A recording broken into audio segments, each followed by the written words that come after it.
Sweet. Is someone's waiting for Vince to press the button? I always hear someone's. It sounds like a maraca shaking. That would be my phone. I know when we're live because your fucking phone goes off. Yep. Demonetize us real fast. All right, everyone. Hello and welcome to Masculine Geek number 59, the best day of the week. Wednesday, one of the best shows on the internet, Masculine Geek. And today we're privileged and honored to sit down with weird Western fiction author, pulp author, Mr. David J. West. Hey, thanks to be here. Absolutely. And one of his latest is Let Sleeping Gods Lie. Buy this. Rob will put a link in the chat. This is very good. I really appreciate that. Absolutely. I even bought one for my friend, and so now there's two of them out in the wild. Nice. Over here in New Jersey, yes. So let's get started. TJ is mute, which is him. That's his being brief, and then Rob is doing what he needs to do with the Amazon link. If you can throw that up. Cool. There you go. Okay. So tell us how you got started with writing. Was that something that was let's just say, is it a full-time gig for you now, or is it something you do on the side? I'm trying to make it a full-time gig. I've had day jobs here and there, and currently in between things right now, but giving it my all, just pumping out the pulp. Absolutely. I was looking at your author page, and in addition to anthologies you've co-authored with, you have like over 30, 35 books of your own. Yeah, I don't even try to count right now. Yeah, good. In fact, let me drop. It's like having like 30 kids, right? You just lose track. Well, this is Utah. And, it's funny too. You do have one of your weird fiction books is something. Here it is, and I want to get. This is one of my next ones. I want to get Monsters and Mormons. Oh yeah. I want to get that one, and then you've got at the Highways of Madness, which is a play on Mountains of Madness. So there's some of those are some of the local authors that I met, and one of them wanted to put together a collection of pulpy Mormon themed stuff, and I'm like, yeah, I'm in. So that's the first weird Porter Rockwell Western where he takes on the Bear Lake Monster, and I threw in a Skinwalker for fun too, because it's all local. Nice. Okay, so he's a recurring character. Yeah, it's based on a real guy that was, I think, quite a character, and I'm like, nobody else is doing fiction with this guy. I got to run with it. Oh, cool. Okay, that's great. Sweet. Absolutely. Now, is there? I've obviously started at the end, as it were. For the person who wants to get recent one, but yeah. It's actually a little earlier in the career, I guess, because I'm going back to he really did go down to the gold rush and set up the Round Tent Saloon in a boomtown named Murderer's Bar, and I thought, this is too perfect. You can't come up with this, so I'm like, all right, fictional story in a real place at a place he's really at. That's real. I love stuff like that. Yeah, that's like the best because it gives the book automatically some authenticity. Yeah, and it's like I try to look for stuff that was realistic and was happening then. He was partnered with the guy named Jack, and then I fictionalize a few other things, but it's always in good fun to throw in. This is real, that's fake. This is real, that's fake. Yeah, like the Slow Badger and Ghost Horn. They're great characters as well. Yeah, I had fun with that. I mean, when I grew up in Montana, really close to Custer Battlefield, so like going to Gettysburg, I was always going to Custer Battlefield and always had that history right there ingrained in me since I was growing up, and I always liked the what ifs. What if this happened? What if that happened? And let's throw in a ghost story here. And so the idea of writing a little bit of what you know and making up stuff along the way. Oh, it's great fun. Absolutely. Yeah, that's the best. Absolutely. So what is your first Porter Rockwell book? Like if someone wants to start at the beginning, as it were, what book would they start with? I'm cool with them starting anywhere. I Okay. kind of like the idea that you could drop in anywhere because Okay. I wrote a bunch of short stories like the one in Monsters and Mormons, and then I had some published in a few different markets, a few weird Western places, and then I consolidated all the ones I had, put them in Cold Slither. Hmm. Nice. And then the way people binge read, just like they binge watch things, I've been trying to market myself. So I put Cold Slither as book number 4 in a series that I still haven't written book 3 for yet. Nice. So got one Scavengers is out there, 2 Crazy Horses, and then I'm still in the midst of You Only Hang Once, stealing a line from Yojimbo that fits for Westerns great. Okay, cool. Now, how about you explain a little bit to the people in the chat and the viewers now and later, the Western and then the cosmic horror, H.P. Lovecraftian themes that are also running through your novels. Yeah, I'm a big fan of Robert E. Howard, Conan the Barbarian, everything that he did. I especially love his horror stories. And he, in turn, was friends with H.P. Lovecraft, who does all the Cthulhu mythos. And I just love pulp in general. I love you said you didn't really read Westerns, but I always read all the Louis L'Amours when I was a kid. Yeah. And I love those still, but I always like to go, what if I throw a ghoul in here? What would a cowboy call a zombie? Throw in a skinwalker. And I like to mix it up with those. And so doing the pulp thing, I like a little bit of everything. I like horror. I like historical weirdness, sword and sorcery, and for me it's all in the same universe. It's all just a different time, and it'll get mixed up and come out somewhere. So I just write what I like to read and pump it out there. And I found that sometimes I need to market the fantasy to this, Westerns to these guys. A lot of the time people don't buy everything, even though to me that's weird, but you got select audiences. And so Right. I've been able to do pretty good in the Western horror genre, mixing in the pulpy stuff with Lovecraft. And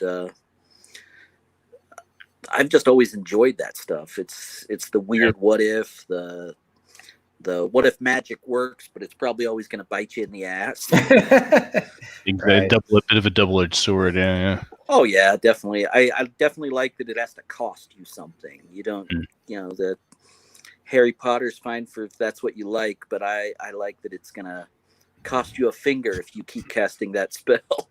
Exactly. It's almost like the Call of Cthulhu game. The more you delve into the mythos, the more sanity points you lose. Yeah, so it's like I played that with friends, and it's like I got to the end of the game, my character was the only one that was still alive all the way through, but he was kind of dumb. May have saved him. I got a question. So how long have you what got you into writing at what age? And what was something that was there anything that specifically was like, okay, I got to start writing a story or something like that? It's hard to pinpoint an exact time, but I remember reading a kid's, very watered down Beowulf when I was in first grade. Nice. So I'm sure it was really watered down, but I was so fascinated with the heroic guy that takes on the monster and rips off an arm.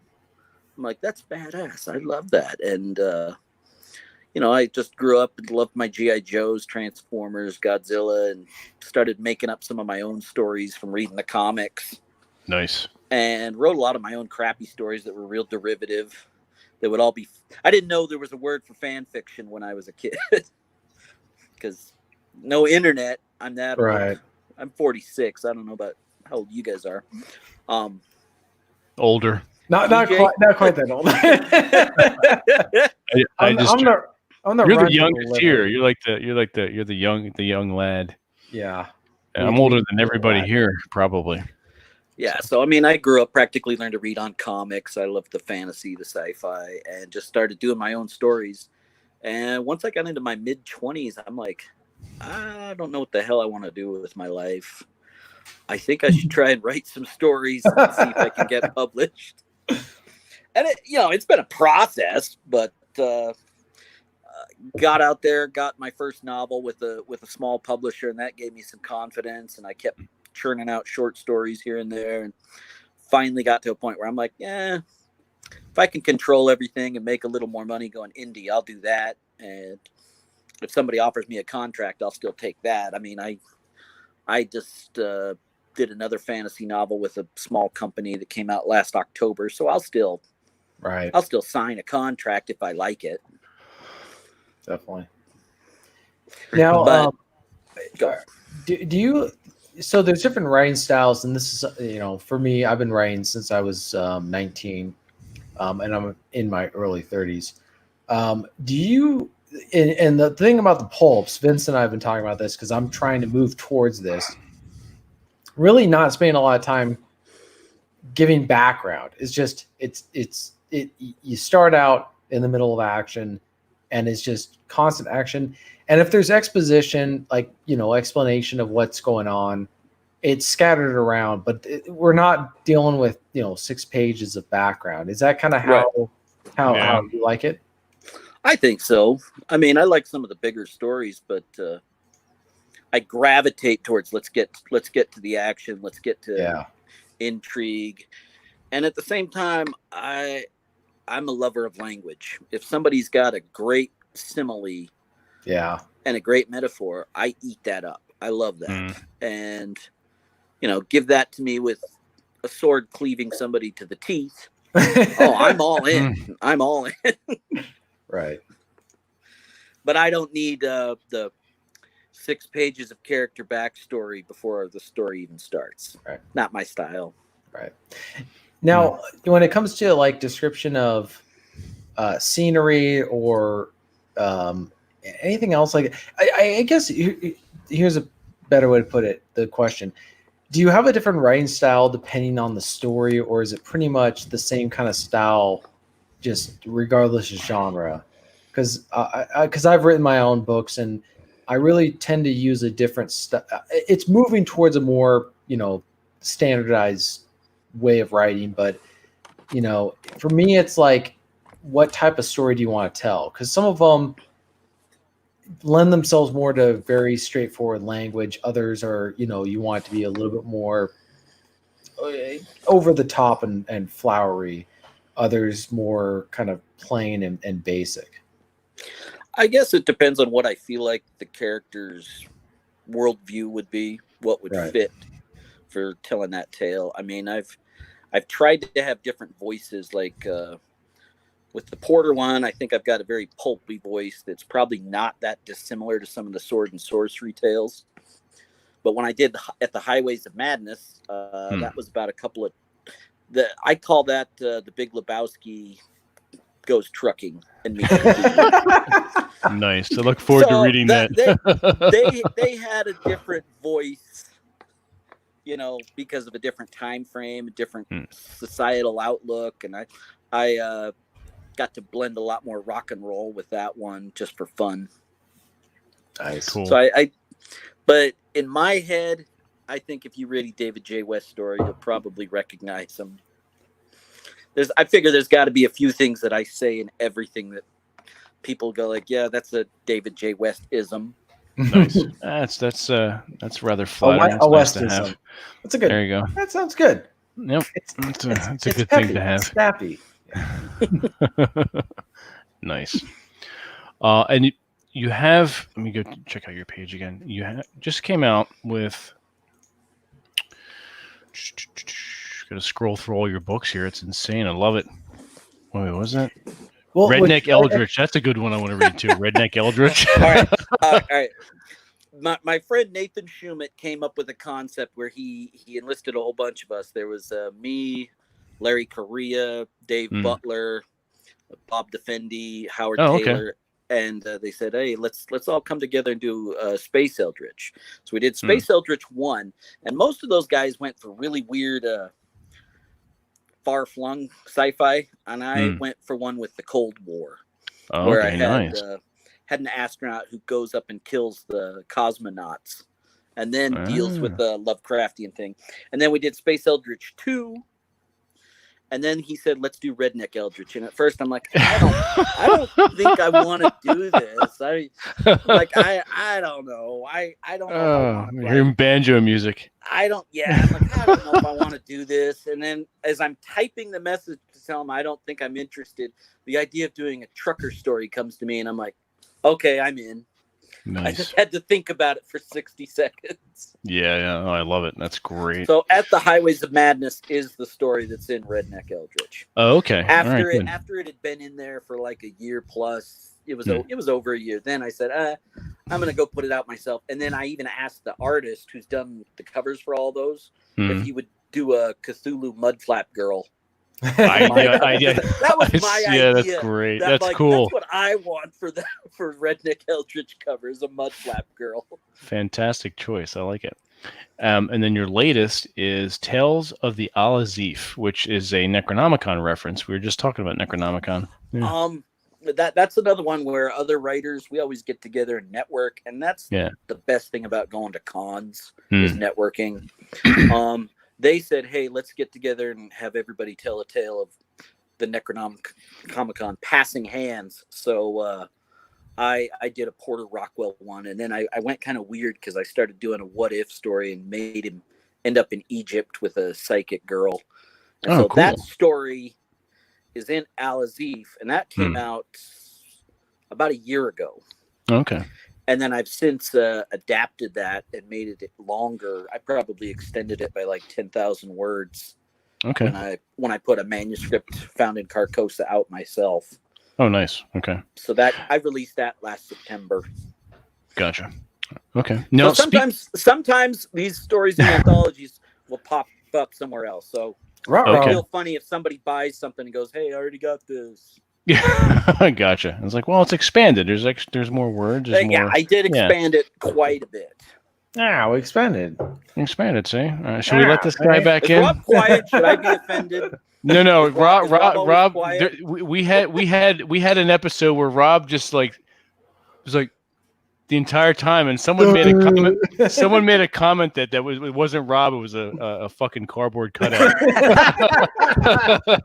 I did that for a friend who couldn't go on a trip Rob, with us. eh? You what? And I like the 20s gangsters. The Prohibition era talk. Well, we're gonna talk like this one of these days. Yeah. Beginning of 57. Yeah. Absolutely. What was my question? Oh, speaking of cons, have you gone to Necronomicon? I haven't, but I'd love to. Oh, I've gone every. If that's next year, I want to go. It's 2021. It's every 2 years, and it had started somewhere in the 90s. And I think the last one was like the first and last one. I think it was in 98 or 97, and then there was this like ridiculous hiatus due to high drama. Go figure. Blah blah blah blah. And then it revived in 2013, and I've gone to them ever since then. So I like them because it's very small and intimate. It's not a lot. It's not a huge con. I mean, it grows every year in small bits, but it's still a small venue. You get to see your friends. You get the like you said, you get the network to talk to people. Eat good food, drink good drinks, and just hang out and have a good time. Yeah, so, I a lot of the time I have better times at the small ones than the big ones. You'll like because this you can actually get to meet everybody and talk to everybody. All right, we'll have to talk about that because what I want to do this next one is get an Airbnb close by and just get a bunch of people to go in on it. So yeah, that'd be real cool. Cool. Count yourself in. So Good there deal. you go. Absolutely. So what are you working on now? Haha. I'm trying to work on a Porter one called Memento Mori. Where I'm mixing in. He's with the psychic girl. It's part 2 that was begun in My Time of Dying, based on the Zeppelin song. Oh, okay. And then I'm also doing more in the Sword and Sorcery under my James Alderdice pen name, which he usually sells more than me. Just a better market. Curse him. Okay. So just between those, I'm just trying to churn stuff out. Gotcha. All the conventions getting canceled this month and next month has got me going. So. Yeah, it's really rather ridiculous. There's a lot of things all over across the board. I mean, it's the best time to do some traveling. That's for sure. All because of the Budweiser virus. I'm sorry, the coronavirus. I couldn't help but point that out to my daughter the other day in the supermarket. I'm like, there's Corona. What do you think? And You she's pick like, up a case of it. I've got a case of Corona. Jesus. So- No time to live in. Vince, did you see the flights to Italy? There was Yeah, they're a probably couple- like 50 cents.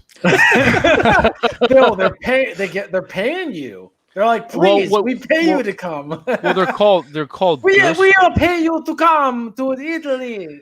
I know, I feel right? like- Well, it's these ghost flights. They still have these flights that are for years. They have the same run, and they're still going to have the plane do its run. Otherwise, it'll go up for bid. So there are some people have posted pictures where hey, this is my plane today, and there's like nobody on it. So, Right. I mean, other Yeah, I than feel Aaron like Clary, somebody our age should just load up on vitamin C. Go. exactly. We're fine. We're good. except for Aaron Clary, he can die. He probably would. Yeah, He's on Spirit Airlines. Oh, well, there you go. See, he's probably immune to this bug since he's been pecked by the chickens. You know, Chicken he's already Express. had bird flu. So Exactly. So, Trump. Bullrush said Trump shut down all travel to and from Europe. What? I don't know If that's I'm true, buying that. I have no idea. I haven't checked what's going on lately with any kind of federal travel mandates, but it's still. I mean, if you can fly to Europe, you're going to make out travel-wise saving money. The only flight I have coming up that I've already paid for was for Texas this June because I'm going to go to the Robert E. Howard days out Cross Plains, Texas, just because Nice. I've been once, really want to go back, and it was one of those small, nice ones where you get to meet people that you've only been online friends with, so that's always a good time. Exactly. Okay, cool. Yeah, there's a Pulp Fest out here in Pennsylvania in August I want to go to for at least one day and just check it out. So, do you have that kind of thing out in Utah? Pulp, different? Not really. I gotta haunt used bookstores and just order stuff online because there's a couple used bookstores out there, but it's hard to find good stuff. That's true. So when I go somewhere else, I always look somewhere else. Like went to Tucson, they had phenomenal place stores. Oh yeah, they do have a pretty good, decent places there. And then Friend of mine when I lives was out there. so yeah, I have to look somewhere else. Okay. No, we just talked about Call of Cthulhu and D&D, and let's segue into some tabletop stuff. Are you a big tabletop gamer? I wouldn't say big, 5'4". Sorry. It's all right. I got it. I've got a bunch of stuff. In fact, that's one of the ones I had to write for was they wanted me to write for the Super Dungeon Explorer game, so I wrote a novelization for that game, and I like doing the basic D&D Pathfinder type stuff. Gotcha. Call of Cthulhu. Okay. You any ongoing games now, or is it just hit or miss? Hit or miss. Yeah. It is. Red Crusader was just mentioning that in the chat. It's difficult to get people together, especially like online is bad enough. It's like herding cats, but getting getting your friends together around the table is just. I mean, if you can do it, it's amazing. That's because that's what it's all about. And I'm not ignoring anything. I just can't see the chat. Oh, okay. Well, if you open up another tab and go to the Masculine Geek YouTube page, and then immediately mute it, you'll be able to, split your browser if you wish, or your however you want to do your screen, and you'll be able to see the chat. Okay. So. Yeah, apparently it's not bullshit. Okay, so he did. Aside from UK, he did ban travel to Europe, to and from. Crazy. Well, I haven't read the entire thing. It won't apply to the UK. So going to Britain and all that, you have access to do that. Gotcha. Well, I'm glad. He's saying he's doing it for at least from what the Associated Press said. He's suspending all travel between the U.S. and Europe for 30 days beginning Friday. For your own good. That's right. Jeez, I'm glad we. That's a huge hand. I'm glad we went ahead and rescheduled the Italy trip. No shit. Jeez, we've been fucked. And you I can, think yes, I you saw can. something somewhere about people saying they couldn't go back to Italy. Some Italians that were over here, and they're like, "We can't go home." That's Jeez. right. You get to live in the airport. There you go. That's wash out of the VIP lounge shower. Jeez, I mean, there's worse things, I suppose. But yeah, get you homesick after a while. All right, well, yeah, no travel to Europe. Oh well. They might actually delay the federal tax filing of April 15th too. Really? What it says here. Fight the income tax, gentlemen. Gee. Wow. I've already got mine back, so Yeah, same here. Like I'm fine. I'm good. Shit's already spent. Money is already spent. Well spent. All right, so let's get back to talking about pulps. Is that writing style, is that something that is like deliberately conscious, or is that just how when you started writing, that's how, because of your love of the pulps, is that how you're like, hey, you know what, this is what I want to do, or just that's how it naturally came about? I think a lot of it has to be, what you like, what you're inspired by definitely bleeds through into merging with whatever your own style is. I mean, like, I really like Hemingway, and it's completely different than the purple prose of the pulps, but I liked that manly aspect of things that he would write about. But I like a lot of adjectives too. So yes, there's a weird blending there of what I like, and I think it depends on if what you're into is going to be all one way, that's going to start to come through with whatever you're working on. Just depends on what you're inspired by. So, I mean, what style are you guys doing? For the most, I wouldn't say it's pulp-ish, but my writing style is very sparse as well. I don't do a lot of exposition. I just don't have the patience for it, and I've always liked for the most part, getting to the point, and I focus mainly on dialogue and action for the most part. Yeah, I've undergone a very radical transformation in my writing style, where I've gone from writing very, very, very long books to writing very, very short books. So the current book I got a book that's being published later this year. It's around 60 pages. And then I've got a book I'm working on now that's probably going to be around 60 pages as well. So I just don't. I'm emphasizing a lot of understatement in the book, where I'm my inspiration for a lot of what I'm doing is that scene from The Empire Strikes Back, where Darth Vader is saying, there will be a large reward for whoever finds the Millennium Falcon, blah, blah, blah, blah. And then he turns to Boba Fett and says, but I want them alive, no disintegrations. And Boba Fett just coolly says, as you wish. That scene, just like, people built so much out of that one scene, like they're like, oh, who's this guy? And they create all this stuff out of that. And I was like, I was thinking when I'm writing the new books is I want to write dialogue like that. That's going to cause people to like build their own world in their head out of the books. Now, some stories don't lend themselves to that kind of stuff. Like there's some where you kind of gotta build, because readers' imagination is not going to be filled in automatically like it was with this guy.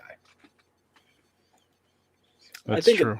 I think it depends on how you're doing the setup and the world. Right. So as long as you got a good grasp on what it is for yourself, then you can just show hints of the iceberg for everybody else.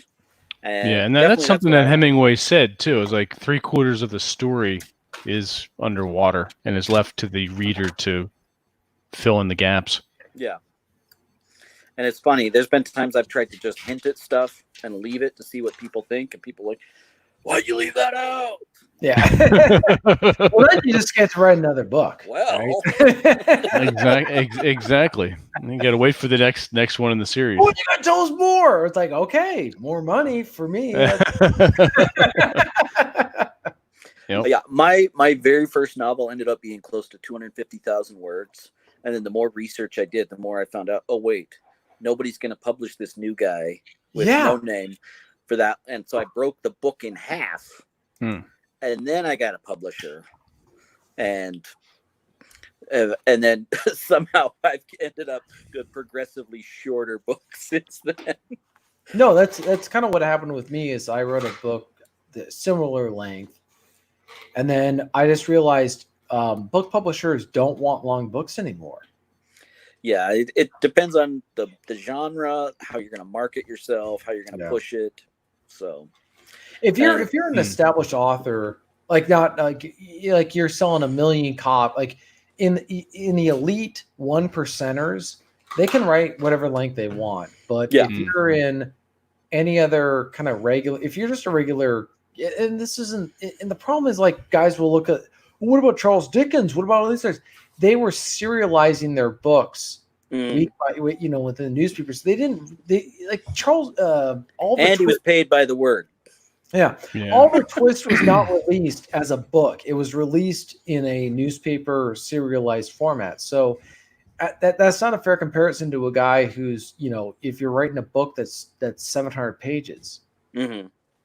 Well, not only that, I mean, the internet obviously didn't exist. Right. Information was very, access to information was very, very limited. So you had to describe things, and you had to do pages of exposition just to describe something. It's like, I guess when Moby Dick, when Herman Melville wrote Moby Dick, like how many people had actually seen a whale? Yeah. Up at that point, like, well, what? Right. So you'd have to spend pages describing it. And the styles have changed on what people want to get into. Back, Moby Dick days, people wanted 100 pages of you leading up on who is this guy. Oh, this is what's going to bring him out for some kind of adventure. Nowadays, it's now. So sometimes you have to play into that. And pulp is great for that because pulp will drop you right into the action. Hopefully capture your attention and you'll take a fun trip. Exactly. That's the attraction for me as well. Yeah. Let Sleeping Gods Lie is pretty short. It's only 35,000 words. I know people go, that's not even a novel.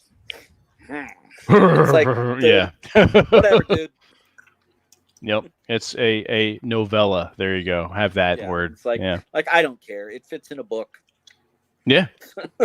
Yep. And this was a little larger format for me. I did that for the size, but my old tired eyes. My old tired eyes. Thank you. It's perfect. Love it. I'm like, oh, I can get into this. Good deal. That's great. Absolutely. Yeah. So a lot of my stuff has been shorter because on Twitter I've been talking to people and I go, hey, what do you want? Do you want a longer book from me, or do you want more shorter books quicker? And by and large, the Twitter audience says more short books faster. Yeah. So I've been trying to. I think that's the way to go, and TJ and I are writing that way now as well. Right. I just assume that everyone I'm writing for has ADHD. Like they just. There's a good chance. Yeah, it's good. It's like yes, I'm writing. I'm writing like, should I add this in? And it's like, I imagine that there's a guy right next to me. He's like, I can't deal with this. It's too much time. And it's like, okay, we're not going to include that scene. Yep. we're just not going to waste our time. We're not. Yeah. I'd like to think that hopefully my first sentence on the new chapter grabs you. And I hope that the last sentence on the end of the chapter makes you want to turn the page, start that next chapter. Absolutely. So, my wife calls it cinematic, the way I've tried to lead you to want to keep turning the pages. And I couldn't help but think, Vincent, that I was hoping you were reading while you were getting your feet worked on. You want to? There was some reading there. This book was privy to that. So yes, obviously had to put the book down. But you know what? Here's what I'll do. We're gonna market that. So next time she is serving, next time in whatever capacity she is serving me, we'll see what happens. This book will be in evidence. How's that? Nice. There you go. Very there nice. You go. There you go. So it may be X-rated. It may be not. We'll see. Ooh. There you go. Oh. You're right. taking one from Delicious Tacos now. That's right. Yeah. See, that's how a masculine geek rolls. And if you're not rolling that way, you need to. So there you go. I'm kind of surprised that, and maybe I should be offended that I haven't been called out for cancel culture yet, because I'll say some stuff off the cuff that I'm like, no, anybody? I know, right? You're It's like, what do I do to get canceled here? That's what I appreciated about your Twitter feed too. It's very non-politically correct, and you're just just straight to the point. You say what's on your mind. I'm like, I can appreciate that. So right, like, we gotta talk to this pulp writer. It's good stuff. Well, it's like he's a guy who could take a beating of the pulp, That's right. I'll take it right here on the chin. See? We've all got it. That's it. We're just gonna start talking from that way. Since we're on the discussion, what's your favorite film from like the early mid late 1930s era where they talk like that? Just because that's the way they talk.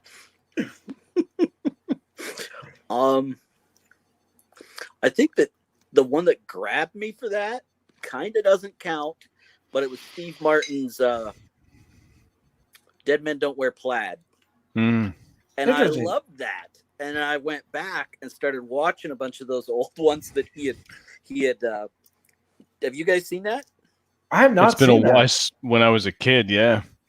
Okay, basically he's got his own PI mystery taking place in LA, and he gets scenes from all these old gangster movies and clips them all just right that he's talking with all the old stars, that he's flirting with Veronica Lake, that he's getting drugged by Betty Davis, that he has a shootout with Alan Ladd, gets Kirk Douglas to beat him up.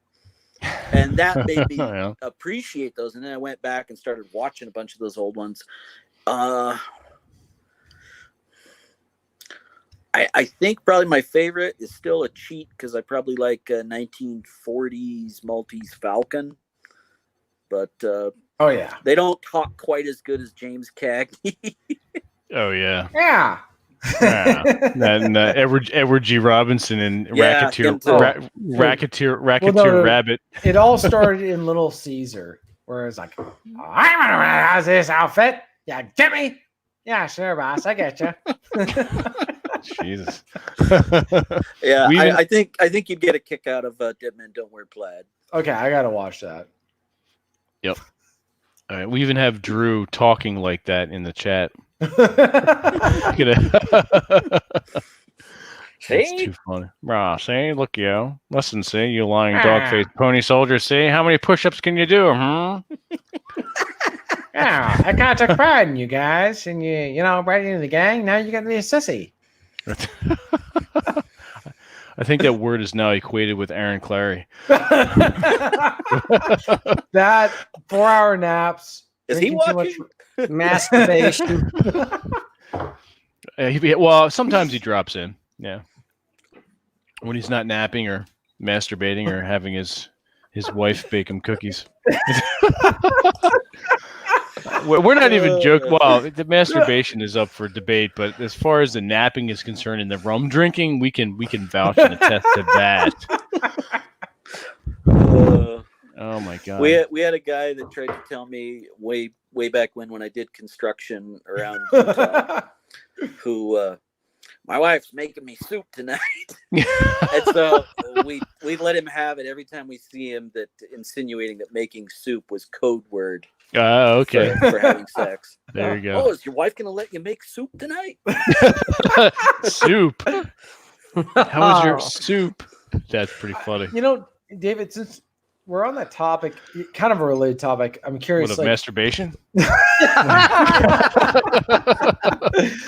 it's like one of the things that I would say. You know, I'm in my early 30s, so I'm not as old as some of the other guys. More experienced. Let's say that way. You know, what is your thoughts on like the need for a writer? You know, let's say you're 19 years old, 18 years old, 20 years old, and you're like, I want to be a writer. My advice to him would be go, you know, you can work on your writing. That's fine, but you got to go experience life, because that's the way that you're going to build credibility in your writing when you actually start doing serious stuff. Do you think that that's true, or do you feel like you can start to I've learned a lot more about writing by just living life and experiencing things and all that other stuff. So like, what are your thoughts? How has your background and the stuff that you've experienced in life enabled you to write the kind of stories that you write? I would say I totally agree with you, because I did all kinds of dumb stuff in my 20s. I went everywhere. I put my foot down almost everywhere in North America, from Mexico City up to Edmonton, all over the states. I've camped in every kind of weather. I've been in fist fights. My nose is slightly crooked from being kicked in the face. Oh. And, you know, just living life that I could grab from when I actually sit down to write. And, you know, there's a million stories that I lose until I'm sitting down at my laptop and going, oh, I'm going to grab this that happened that one time, grab that, grab over here, put it together, make it up a little bit. But I think the life experience goes a long way. And I would say, yes, if you're 19, you can go ahead and just start writing. But I think some of the depth won't come until you have lived a little more. Right. Yeah. Otherwise, all you can write about is taking a shit. That's about it. Well, like unless you fought and the lack Okinawa, of toilet paper lately. Yeah. Yeah. Well, unless you fought at Okinawa or Iwo Jima, like unless you actually have seen things that men go through, you know, which I obviously didn't see at 19, but like now I've seen things, I've done things, I've experienced things, and now, and also I'm sure that when I get older, it's going to be even more. Like you start to get a more realistic view of what the world is like. Mm-hmm. You start to understand. It's almost like an acquired taste with like wines or beers or liquors. You start to understand the nuance that comes with all that stuff, and so you can create characters that are more complicated than just being, you know, one way or the other in that kind of sense. Or at least that's for me. It's like I remember looking at some of my writing that came back from my earlier days where I thought the world was a certain way, and then you look at it and you're like 10 years down the line, you're like, wow, that reflects what I thought then, but not what I think now. And it's just not a realistic depiction of the world. Yeah. Of the truth of like reality. Yeah. And see, and then you're going to change your mind from that 10 years down the road too. Again, it's just going to keep going. Yeah. Oh, this thing that I thought for 40 years is bullshit. That's like the same. We could bring it back to Hemingway. He wrote the way he lived, and he lived the way he wrote, which would part of the, I think, some of the fascination and the resonance behind a lot of his stories and storytelling. Just that's part of it. Yeah, and he said some of it was unhappy childhood, and then he had some pretty interesting things happening to him while he was a teenager in Michigan, and he would riff on that and just keep going, and then the world experiences in World War I just keep going. And I find that stuff fascinating because you do definitely see a different arc in life, and just life experience is going to give you different things to play with. So absolutely, you could write some great stuff while you're young, but I truly believe it would only get better. Right. And the thing with young writers, they can write good prose perhaps, but it's just like there's something about actually living like Jack London stuff I loved and I've always loved because I didn't have to know. I didn't know when I was reading some of his short stories about, a guy building a fire in the middle of the Klondike. I didn't know at the time he had lived that life, but there was nothing about that story that seemed fake. It seemed so real. I felt like I was there with the guy. He's beating his gloved hand against his side to not get numb while he's frantically building his fire. And it's like, then I read about his life, afterward I had read the story, and I go, I can totally see how this guy lived that life because it felt so real. Like he understood what that world was and wasn't. And so there was just a profound authenticity to Jack London's stuff. Whether they like what he wrote or not doesn't matter. Is the fact that he had gone through all those different careers. Yeah, he had done it. He'd been there. So you could like his story or not, but like the way it felt real. It didn't feel like someone writing about something he knew. He did a Wikipedia article on it, and it's like, I'm gonna write about that. Like, no, it's like I worked in that factory. I've been in the Klondike with below 0 degrees, frantically trying to find my cabin or something like that. Yeah, I hear that. It's like for me, I've gone camping in every kind of weather there is, and when I get to a point in the story, I will draw on that. And I'll remember and I'll put it in, and there's all kinds of things that always work. Like when I used to go egging people, and then the cops and the firemen would come after you and they chase you down into a ditch and you're hiding in the reeds and they're coming and you're like, I'm not dressed for this. That's pretty specific. My blue jeans are too light. They're going to see me as soon as a flashlight crosses me. So I get mud, I slime mud all over myself and I lay in the canal like Rambo. And don't find me. Nice. I use that in stories when I get older. The guy's being hunted by the Indians. That's fantastic. That's great because that's a link to your past and these memories, great memories you have. Yeah, it's like I broke the law a few times. I've spent a few hours in jail here or there, so.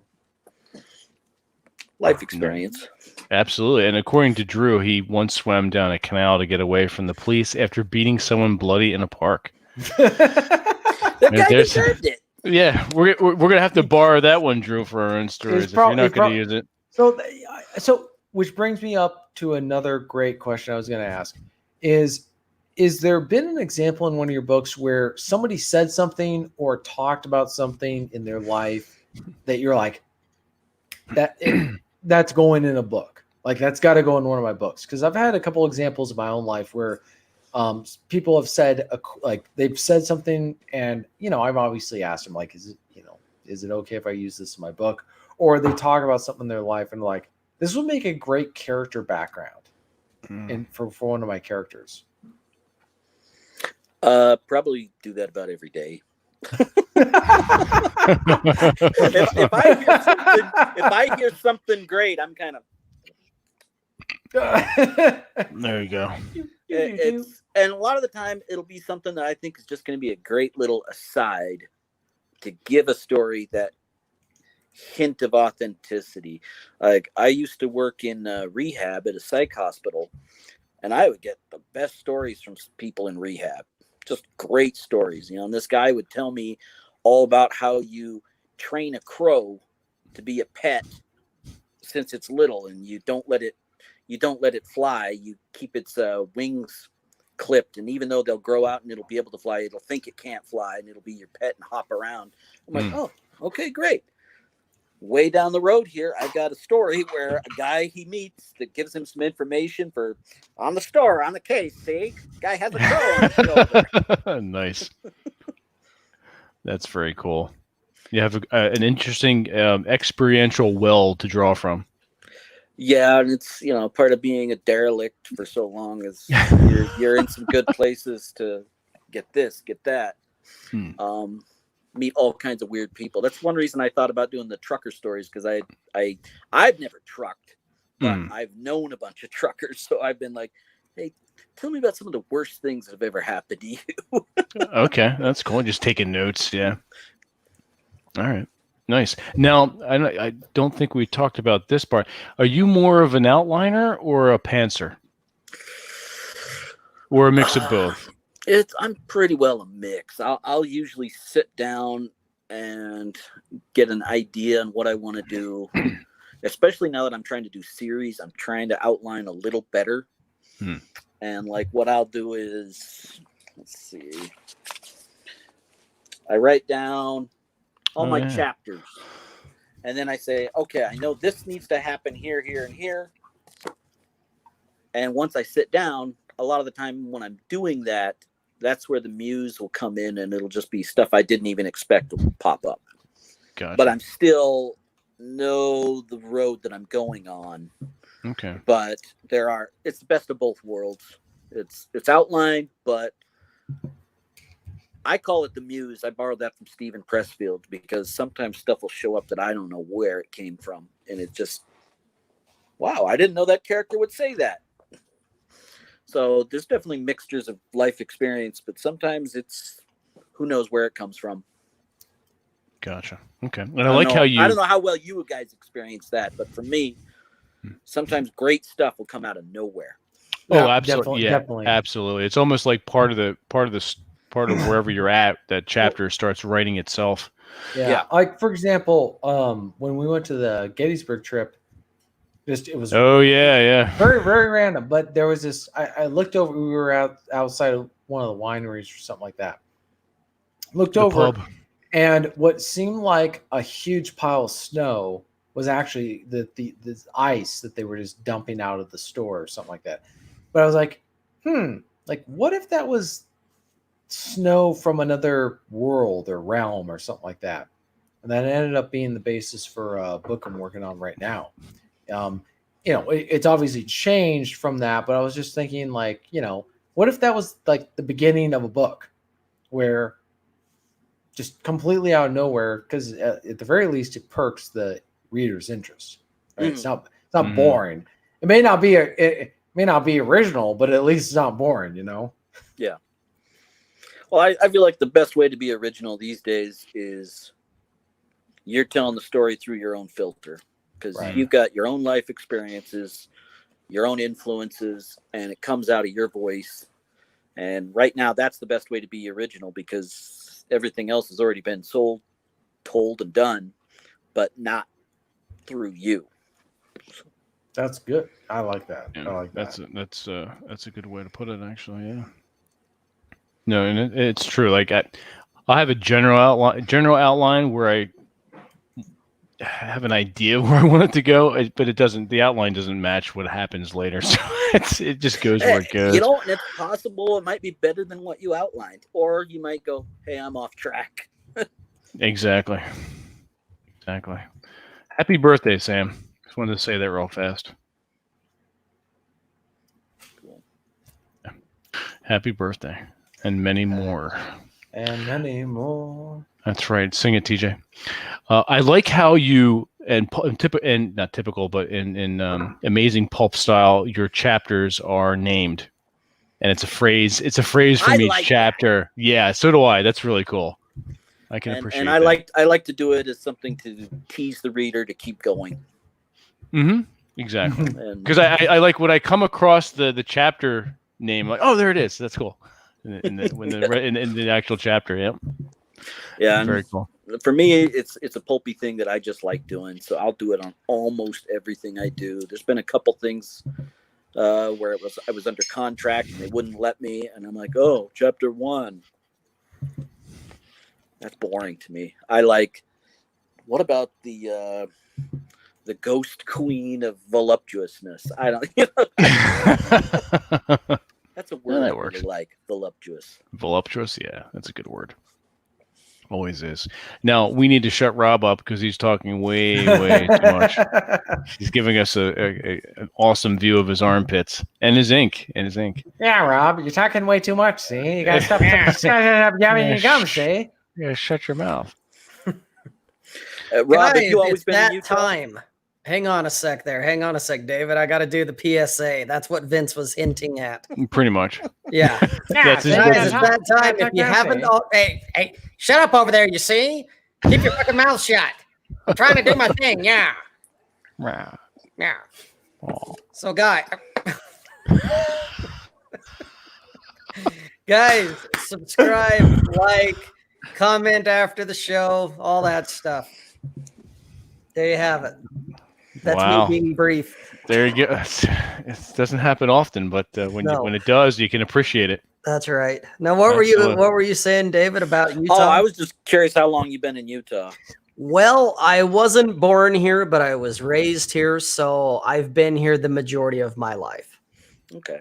Yeah, I was born here, but raised in Montana, and then just found myself way back for half the time. Half? Just about, yeah. Half Montana, half here.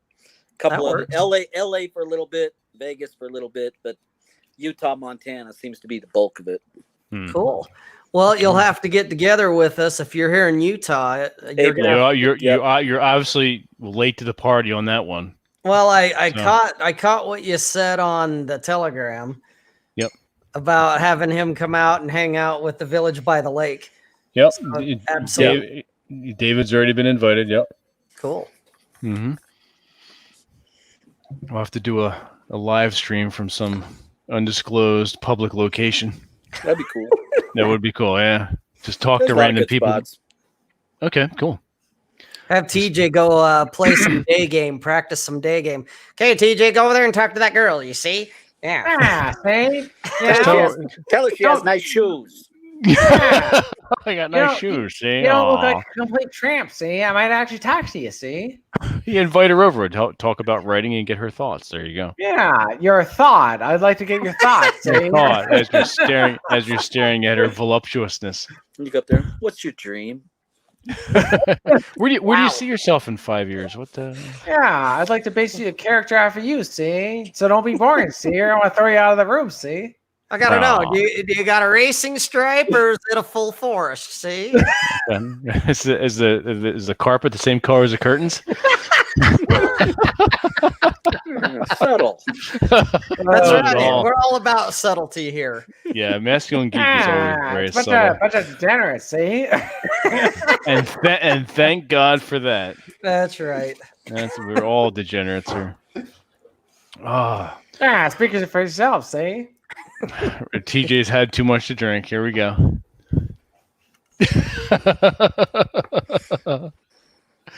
Take TJ to There you go. What is this, eh? Oh, there's plenty of those around here. Yeah. God help me. There you go. They do have high incidences of STDs, so. Yeah, why am I not going to go there, see? But the degenerates there, see? Oh, Nick had to come in and correct us there. In typical writerly, grammarly fashion. Thanks, Nick. That's not what I said. Well, there you got the general. You obviously got the general idea. So. Oh, too funny.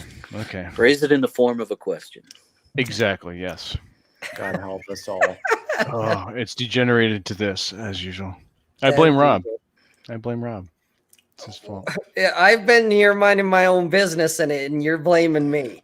Well, as soon as you started talking, this is where it went. You could have contributed. I was thinking it, and then you said it. That's right. That's right. So do you have any formal writerly training? Did you go to school were you an English major? Did you? No. Okay. I didn't think so. Your writing's good. High school made me Writing's too good to have been trained. Yep. High school made me hate English because my teacher would be like, dude, read same the old thing man here. to see what do the sharks mean. What is the author trying to say? And I loved it when I got into Hemingway later, because I hated The Old Man and the Sea in school. But then later I started reading up on Hemingway more, and he's like, hey, the sharks are just sharks. The old man's just an old man. The sea is just a sea. Anybody who says otherwise is full of shit. Yep. And I'm Yeah, like, pretty much. why didn't I have that quote from Mr. Grant? Oh, I would have told that guy to fuck off. Yeah, seriously. It's like, how many of these books where they're like, what is the author trying to say? And then you're like, he's not trying to say anything. He's just telling a good story. Yeah. The curtains were blue. Exactly. And the cigar is just a cigar. What's the symbolism? Symbolism? I'm sure the word you were looking for. Symbolism. Oh, God. It's so true, though. Great. I've always written.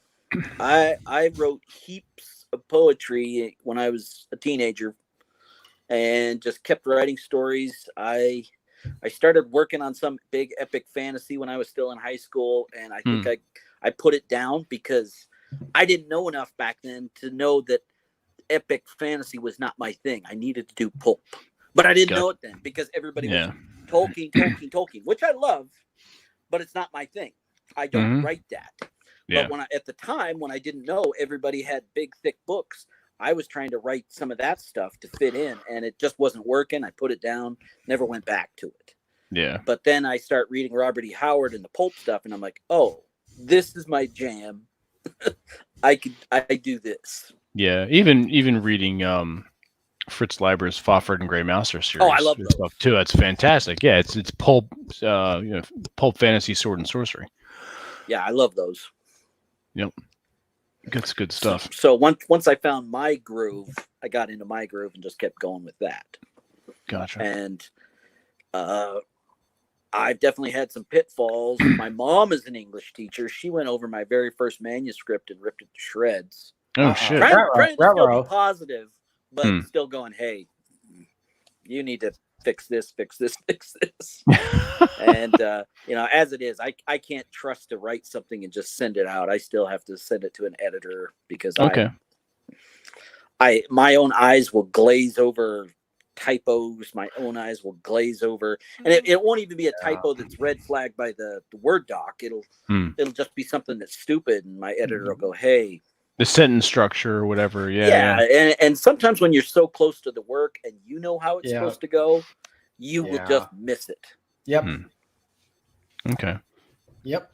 Now, typically, how many do you do? Like a second and third pass edit, or you're just doing one? I probably do stuff that I shouldn't do. Like I will be writing a chapter and then I'll quit, and on the next day I'll come back and reread it, and then keep going, and then I'll reread it, keep going, and I'll be editing as I go. But then once it's all done, then I try to edit it and send it on. So I lose track of how many passes I do. It's kind of hard to say. Yeah. Red Crusader, the word pulp came from the actual pulp paper, the very cheap, inexpensive wood pulp paper. And the first pulp was a magazine called the Argosy, and I think that was what, David? Yeah. That was like late 20s, early 30s, or it had to be teens and 20s. Yeah. So, and that it's really characterized by what TJ and David were talking about earlier, with very little exposition. It's very, if you like your fiction that's straight and to the point, full of action and witty, and titillating. Exactly, titillating, voluptuously titillating dialogue, then the pulps are for you. That's why I suggested you guys go back and read Doc Savage. Oh yeah, Savage. Doc Savage. Well, and also, there were so many great writers where they were inspired to write this kind of stuff. There was also the guy who wrote Tarzan and Princess from Mars. Edgar Rice Burroughs. Yep. Yeah. Like he just read some of the stuff that was going on. He's like, I can write better stories. And that's what's always fascinated me, is like this idea that this random guy who was working at a pencil company just decides he can write better stories. And of course he wrote two great, Princess from Mars completely, like, I think, jump started the pulp genre in a lot of ways. But then also Tarzan. I have that book. I need to go through it, the original Tarzan of the Apes. But he never went to Africa, but he was able to write about something where he'd never been there, right? Mm-hmm. I think that's another thing about the pulps, because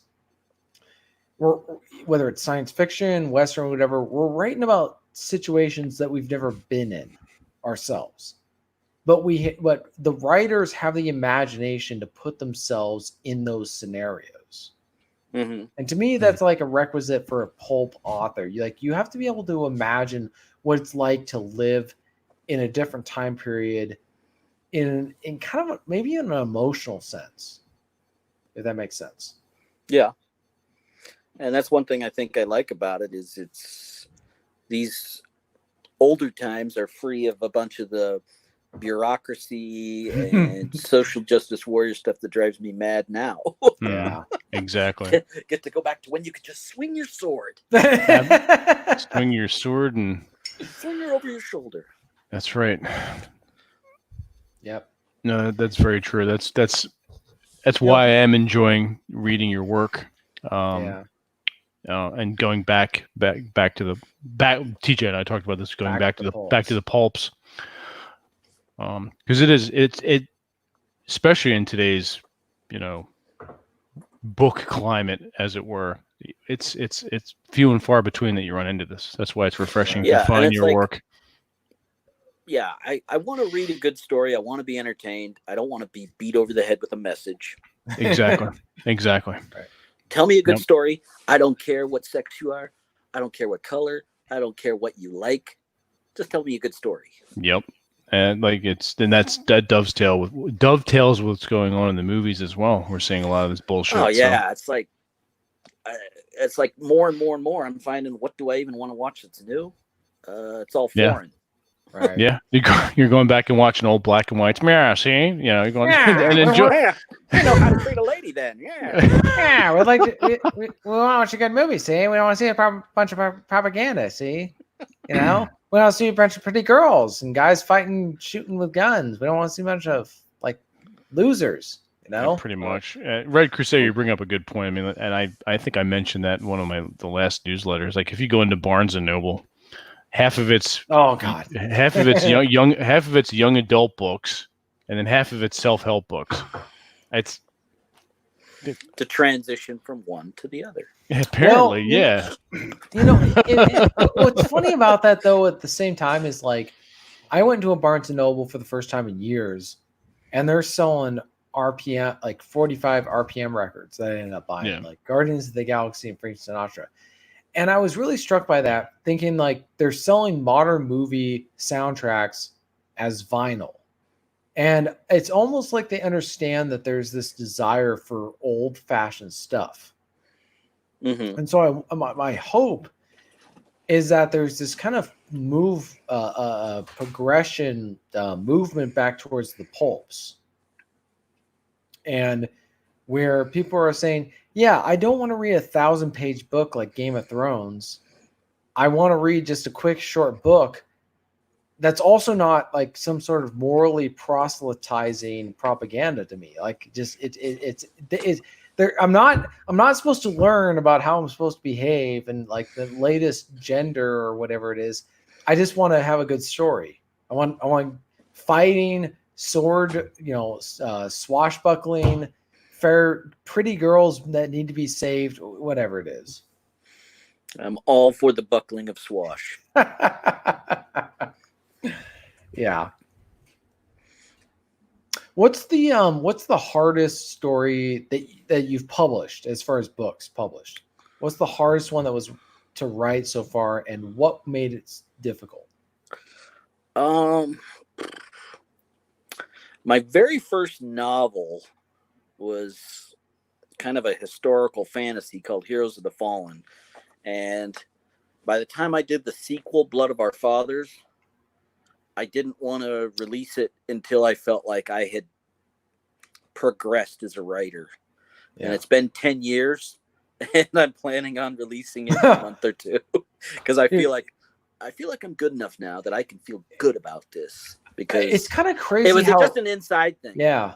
It's crazy how, like, I've got books that I originally wrote years ago that I didn't feel like until now releasing, because you almost have to get into that point where you're like, I'm ready to release that kind of book. Now, has there been a book where you went back and completely rewrote major parts of it because you're like, that book doesn't represent who I am anymore? I haven't had to do that yet. Okay. I've considered it with one of them, but I haven't dropped the hammer on that yet. But it's something I've been considering, is just drastically rewriting one of my historicals. And then the main character that I've been doing with the Weird Westerns is Porter Rockwell, and he's Mormon, but he's not stereotypical Mormon, because the real guy, he has one wife. Yeah, but he was known for drinking and smoking and doing whatever he wanted to fit in. I would imagine Rob's probably heard a few things locally. He's a Jack Mormon. And he was a Mormon very loosely. Yeah, and he was able to get away with it. And I think the longer I've been doing that, the more my own opinions have been seeping into the character a little bit, and just a little bit more of playing a little bit more loose than things that I might not have written 5, 7, 8 years ago. So it's a progression. It's not drastic. Yeah. I probably wasn't clear on that at all. No, I get what you mean. Like, what happened with me, and I'm figuring that my experience has been very unusual. Like, I wrote books, and then as soon as I was done, I moved on to the next book, and I just wrote tons of books. Well, then I got older, and I looked back at some of my books, and I was like, I got to rewrite some of these books, because they represented what I thought at 19, 20, 22. But that's not how I think as a 32-year-old, 33-year-old man. Like, my life, like, there's been so many huge things, like, transformations and whatever, but also maturity in dialogue and whatever. But, some books are the time isn't right to publish those, because that's not what the public wants. There's one author who he wrote a book about, not that this has anything to do with pulp, but he wrote a book about Ruby Ridge, and it just no one was interested until there was some sort of event that like historical event, like actual event, and then everybody wanted to read his book. They wanted to publish his book. I think a lot in the 90s people didn't want to think about that. Yeah. And maybe so much in the 2000s, but then once you get post 9/11, that interest grows. And the thing is, I definitely think there's cycles for everything. So maybe something won't work now. Maybe it'll be hot 10 years from now. Right. Who knows? Right. So it's like, there's some books where you write it and you think, I really want to write it right now, but that's maybe not when it should be published. Like, you kind of got to wait or something. I don't know. Tell us about the Pacific Northwest. Thanks, Rob. Get him started. Do not get him started. Oh my God. Yeah, no, I don't want to write a saga about the Pacific Northwest. Can you smell the sea from where you live? No, I can smell the passive aggressiveness from where I live. Mm-hmm. He can smell the dump. I can smell the SJW dump. God. Is it Bigfoot? God help us. It's Sasquatch. Sasquatch. I'm actually, so what was crazy is I ran. There's this retired forest ranger that I run into at the weight room where I go to, and he gave me an incredible story for a murder mystery that's based on actual history. And he was telling me this, and I go, well, you got to write this book. And he goes, I'm giving it to you. And so he starts throwing me all like the basics. Like, he's giving me the entire basis. So it's like, I feel like Mark Zuckerberg, except I didn't steal the idea. now you have to write it. Yeah, now I got to write it. But it's like, if I actually make money off, like significant money off this book, is like, I kind of like I feel guilty about, because like I didn't. Well, you give him the special hardback in the slipcase that's signed. Yeah, that was a gift. Yeah, exactly. Yeah, I'll give him the gift. Yeah. I was just like, because he's telling me this story that's all based on his knowledge as a forest ranger and all this backstory. I was like, this is an amazing story. And then he's like, well, I give it to you. It's like, kind of like, I feel like the guys are saying, hey, the Harvard Connection, Facebook, we give it to you, Mark. You're not stealing it. Picnic basket. Yeah. Hey, boo-boo. Is there boo-boo. a picnic at a breakfast basket? Hey, you take this and you do some good with it, huh? That's right. That's right. Gosh. Hey, boo-boo. That's right. So I walked away and I walked away and came in on these stories. So that's fantastic. Oh my gosh. Yes. Pacific Yogi, Northwest, I've not watched Yogi, Yogi Pacific Bear in a Northwest, Yogi Bear and the Sasquatch. Yogi Bear. Hey, boo-boo. It's good stuff. Hey, boo boo. And I think. Where is it? Oh no shit! Yeah, I grabbed this from Jeff Meldrum at a con. Nice. That I went to at Idaho. I'm like, hey, That's awesome. if you've got one, I'm buying it. Sweet. A Bigfoot feet. Yeah. Feet's a Bigfoot. And he started telling me the story. He's like, yeah, this one was found up by Bluff Creek, and blah, blah, blah. Like, Nice. wow, We have you know, we've got Bigfoot and Sasquatch sightings out here in northern Jersey. The rangers up there call them Old Red Eye. cool. Yeah. Yeah. So Now, I love weird stories like that. So I always like absolutely. keeping my eyes peeled for anything that's bizarre, just to go, I'll share that somewhere. Absolutely, yeah. That's Good why I had to story put the pod. wild man in Let Sleeping Gods Lie, just because I've been listening to enough Bigfoot podcasts lately. The furry people, yes. Yeah. Yep, that And was They cool. didn't call him Bigfoot; they called him the Hairy Man. So Yeah, as soon as you described that, I'm like, oh, it's the fucking Sasquatch. It's awesome. Oh man! Now behind you, is that a Frank Frazetta? oh yeah, yeah. Can we see that? Is that Death Dealer? No, that one's actually called Atlantis. Oh, okay, cool. But this is my writing temple. Oh, This nice. is my office. Holy shit! Wow. So All right, we're coming here. We're coming. Yeah, to, we know our podcast is happening. we're gonna do the podcast at your place. Oh, shit. nice. We're making it happen. Yes. Yeah, so I got my big Frazetta and the Conan sword way back there. Oh, fantastic. And it's just, I like peeping. Dude, that's like a parlor for. Oh my gosh. I love it. Yeah, it's all the. You do realize now that you showed us this, and we're all going to be out there in Utah. We're going to have to. We're descending upon your abode. That's cool. Yeah, Hey, you know where the I'm podcast is down in happening. Linden. I'm not too far from Rob. No, he's Fire not. rises. Linden's not far at all. No. I think I just came in my pants. Jesus, This that's has awesome. been my work in progress to be the temple where I write. I love it. That's great. Oh my god. Amazing. Amazing. What is this? Oh god, I don't want to know what. The Yogi Bear What? story. Hey, boo-boo. Is that the Yogi picture? Bear is actually a small Sasquatch. Is lost from his flock. What the hell is this? It's a children's book.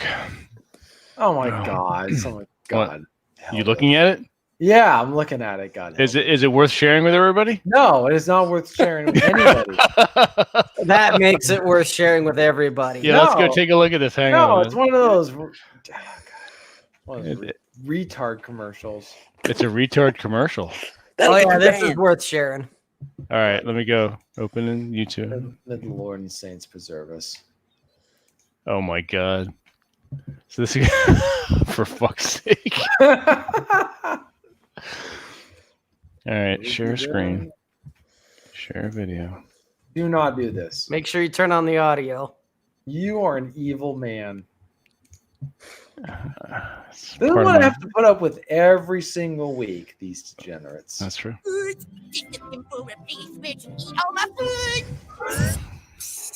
Hey, little girl, come here for a second. That's a nice picnic basket you got there. Jesus Christ. You got some nice sandwiches in there, I bet. Sure, I suppose. I think this is a good place for We did your a nice copyright strike. Let me set it up for you. Food yet, Yogi? It looks like I really got to get going. Hey, that's cool, man. Let me just give me that basket. and he's like, Don't oh, let him get away! Jesus Christ. All right, I can't watch it anymore. I'm dying. Jesus. Oh my god. Oh my god. Ah. Dude, there's so many bad. Oh my god. So that's what goes on in the Pacific Northwest. Yes. Good lord. Your tongue, you heathen. Ah, that's too funny. You have to write that now. I never watched that show. I may have been past my time for that kind of stuff. We were typically basically the G.I. Joe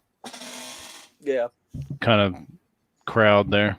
Yep, grew up on Scooby-Doo, G.I. Joe, Scooby-Doo. Star Blazers, Robotech, all that crap. Yeah. So, all right, cool. You're not for me.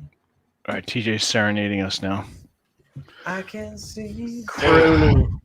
Crooning, Gotta yes. remember how to say "say." Indeed. I have to check it out. Bull Rush is going to go ahead and finish watching. You got Bull Rush. Give us a report later on that. Now, David, do you have a specific? Let's see. Do you have a specific writing time? And if you do, is it because things have been percolating and you sit down and write, or do you schedule it out? I try to take advantage of whatever time I've got. Like if I've got an hour, I will try, but I don't always. It doesn't always happen. But my biggest time is late at night. Okay. Yeah, and a lot of the time, yes, I will have ideas percolating throughout the day that I will like. Oh, I'm going to get to that. I'm going to do this, do that, and I'll think about. When I sit down, I'll do this. But then once you actually sit and start the typing, a lot of the time, new stuff will come right then and there. Gotcha. And that's true. That's some of the magic of writing is just when stuff you didn't expect comes because you're doing the work. Exactly. Yeah, you're basically in that groove. Now, do you have to write in complete silence, or will you put music on? Do you have background noise at all, or you just completely you're in your temple and that's it? I do a little bit of both. Sometimes it'll be silent and I'll just go, and then other times I'll make mixes for when I'm writing. Gotcha. For mixtapes. At the Highways of Madness. I'll make a playlist on my phone now, but it's like at the Highways of Madness had all the old school 80s rock that I imagine this trucker would be listening to. Oh, absolutely. It's good inspiration, yeah. Those are the titles of all the chapters. Our Crazy Train. Nice. All etc. are the titles. So I just had fun with that one. Okay, that makes total sense, yeah. Midnight Rider, Gimme 3 Steps.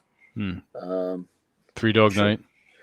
I think there was something by Motorhead too, but it was just all just to set the mood for that. Yeah, that makes total sense. That's good. But if I'm in a groove, I don't need music, but I'll also ignore stuff. I've written in the Starbucks just ignoring everybody around me.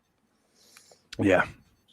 And I think that comes from being the oldest of a big family is I can just tune everybody out. Okay. You have a lot of. No, do you have you just mentioned a big family, a lot of brothers and sisters? I'm the oldest of 10. Oh shit! Okay. Wow. Christmas must have been fun in your family. Yeah, so it gave me the skill to just tune everybody out. I don't need to hear that. I'm just okay. Makes total sense. Wow. Yeah, I'm the same way. I like, I'll put in headphones and I'll go to, talking about not Starbucks, but Barnes and Noble, sit in a cafe area and just enjoy the energy around me. Yeah, and I'll get my beverage for caffeine and just don't care what's out there. Absolutely. I found though that when I'm doing editing, I can't listen to anything with words. I have to listen to instrumental specifically. I do predominantly listen to instrumental. Yeah, okay. I would give that. I really like 2 Steps from Hell. If you've ever heard them.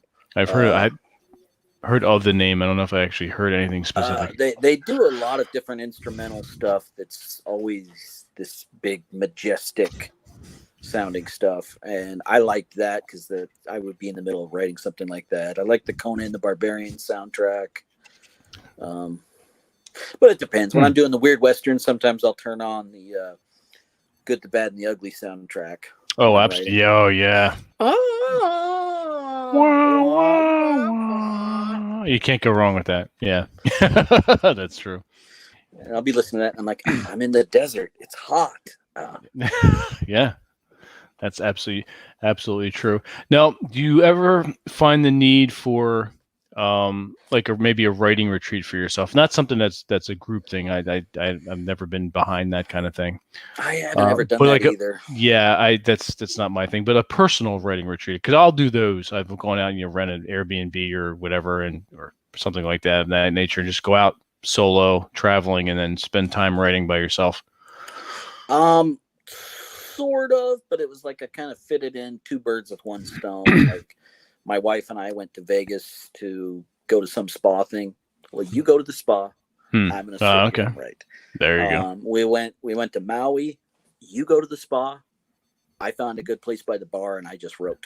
Nice. That's great. Yeah. And it's like I can't pull it up right now because I'm using my phone for this, but it's like the place we were staying at, the Grand Wailea, had this big, enormous, ginormous black statue of a woman, and that ended up going into the story. Oh, cool! That I was writing in the bar. Oh, it's a fantasy, so it fit this giant black goddess that they're all looking at, and that's because that giant black statue was staring at me in the bar. You're like, I have to use this. That's great to have that just like environmental inspiration around you just by going on a trip. Yeah, and it's great. So I don't do a specific writing retreat, but I'll try to arrange things just to write somewhere new. Okay. No, I do know some of our. I've been following a few Twitter accounts and whatnot. And I know a lot of people are trying to. I'll say break into, but just get started writing and get kind of feeling their way. Is there anything any advice you would give a budding writer or an aspiring writer? I would say, write what you want to write, because there's going to be people out there that like it. There's going to be people out there for everything. Okay. I'm dumbfounded when I hear that there's Bigfoot romance, but there's people out there. I know, right? Yeah. It's crazy. And it's making a lot of money, apparently. Yeah, more than I am, but I can't think that. So the worst, the most random, the weirdest stuff is what will sell. Yeah, it's like Bigfoot romance. It's like I don't know. It's like, seriously, it's like, well, that's why we're pausing. We're like, what are we supposed to say about this? Like, on one hand, they're making a ton of money. On the other hand, we're not willing to go down that low. Like, we don't want to die and be known as like the Bigfoot romance writer. I'm sure they're not using their real name. Yeah. Right. There's a reason why. I don't want to go down. They'd rather go down as like some random Boeing employee, right? It's good. There's your Pacific Northwest showing. That's right. Boeing employee. Like, he was a great Boeing employee. They don't want to be like, oh, he was a great Bigfoot romance writer. Well, here's the thing. I think is that there's got to be somebody's. I was settling all of Grandma's affairs after the funeral, and sheep that had a lot of money in the bank. And I went to see where it came from, and it's all from Amazon Kindle. And I went to her account, and it's all Sasquatch porn. Yep. Grandma? No. Yeah, it's like, how are you supposed to eulogize her? You're always like, yeah, she was a morally upright. You gotta if you're gonna go ahead and write Bigfoot Sasquatch porn, you should own that. I think that's definitely something. Yeah, don't leave it to your 22-year-old grandson to have to explain at the funeral, you know? Like, Well, there's 22-year-old's like, who cares? You're dead. It doesn't matter.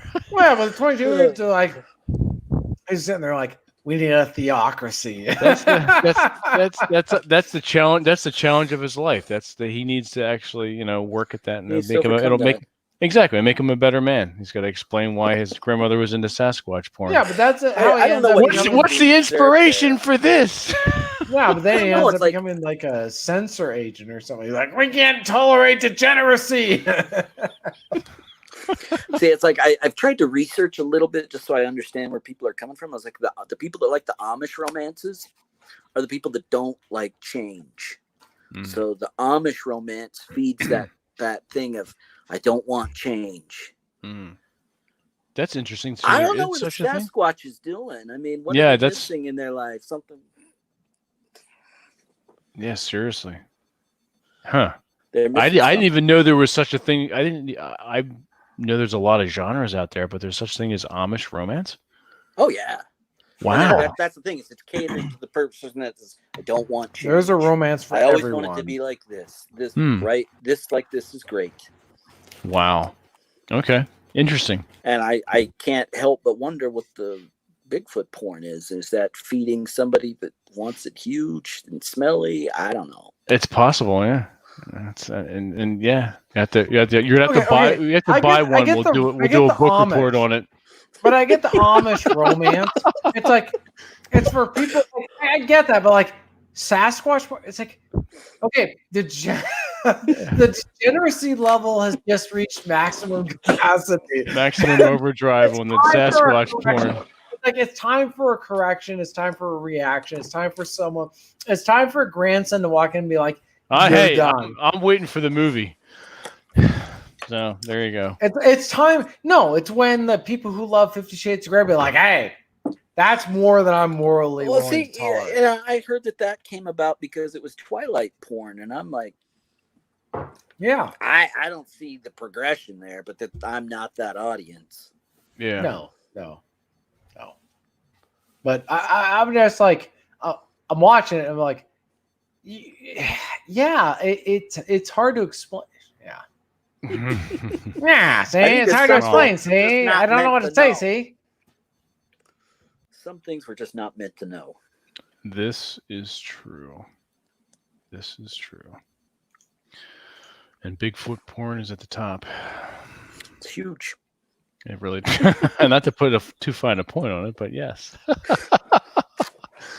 I love puns. Jesus. And TJ saved the spirit. Nah, it worked out well though. Worked out well. Anything interesting over there, Rob? No. Nah. Yeah. Nothing going over there in Utah. No, not right now. No. Not where you're at. You got to. It's 8:30 at night. They rolled up the sidewalks already.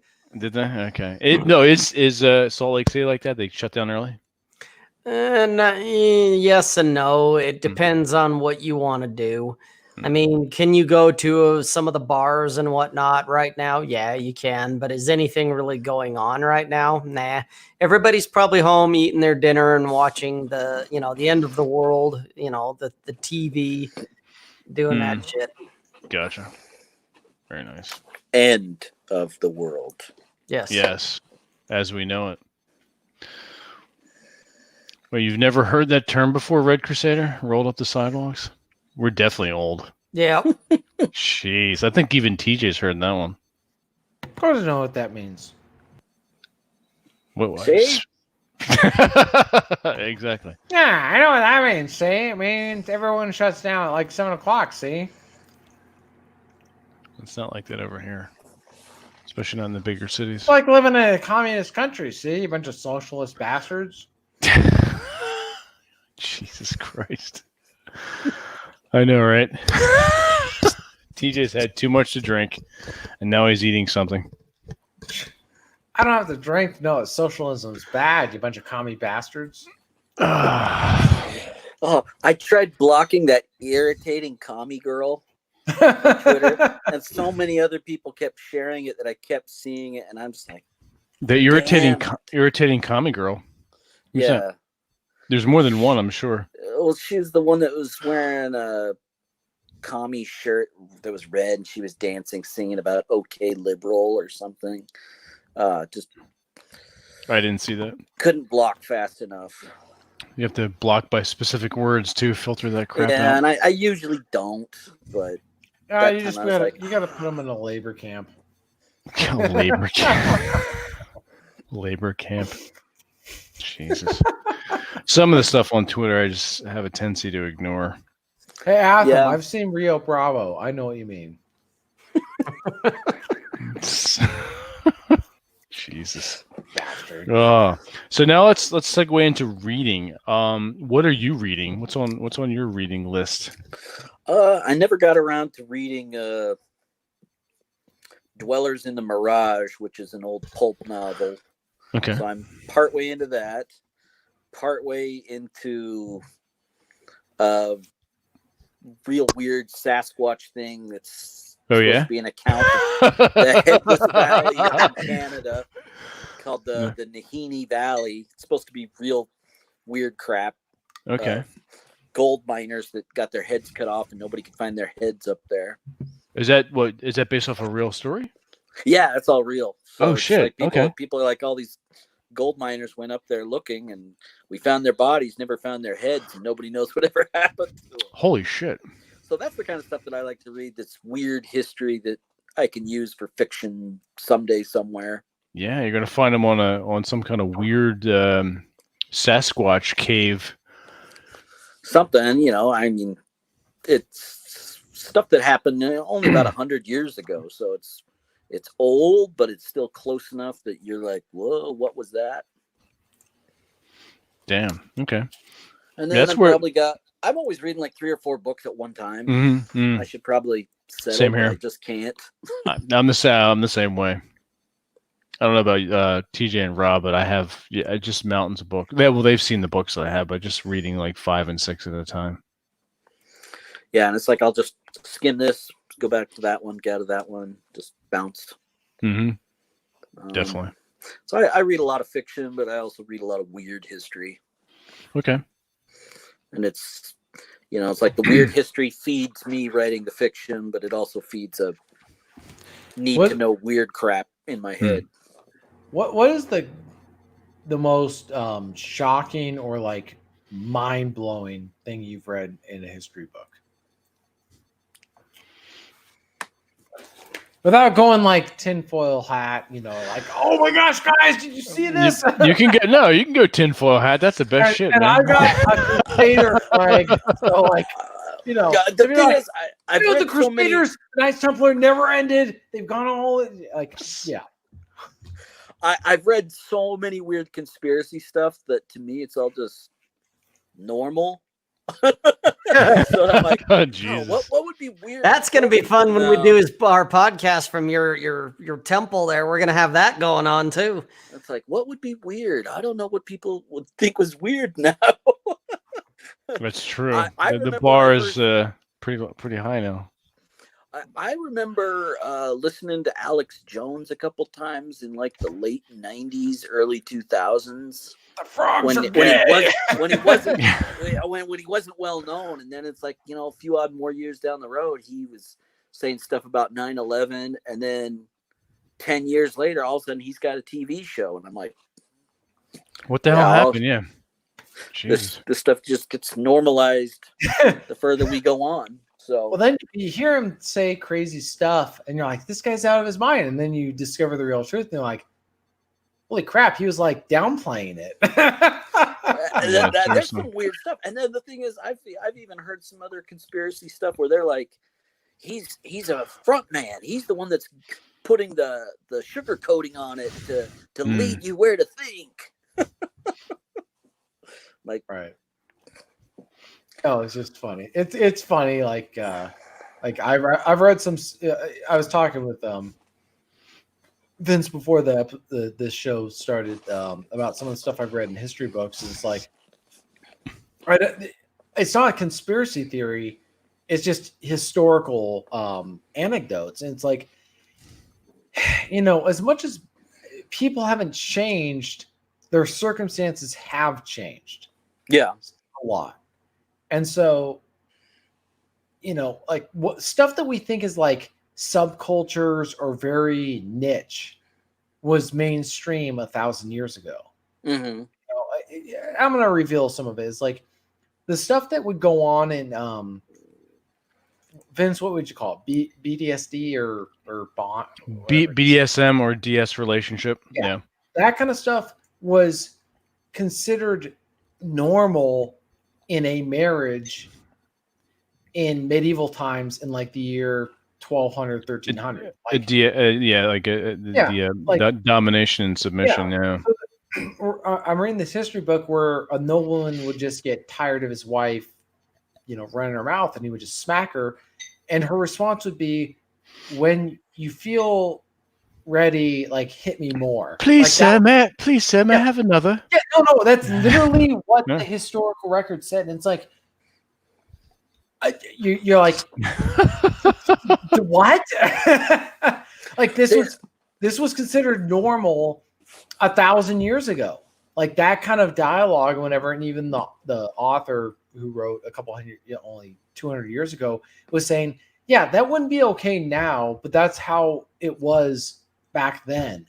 And so I don't know, like you get kind of, you're not sure how to process, like, how do we get to this point from that point? Social engineering. Well, not for anything. An ongoing theme I think about. Not for nothing. I really think people are about the same as they ever were. I mean, human emotions, some styles change, some cultural technologies change, but I think human nature is the same as it ever was. Mm-hmm. And it's funny to me when you get people trying to fight that, there's going to be blowback and the pendulum's going to swing back and forth between what's acceptable and what's not acceptable. And I think we always kind of return to a even keel when it goes back and forth like that. Because it's almost funny to me that now being anti-establishment is not being the leftist, it's being right-wing to be more of a rebel. It's like, yeah. No, you're absolutely correct. My parents.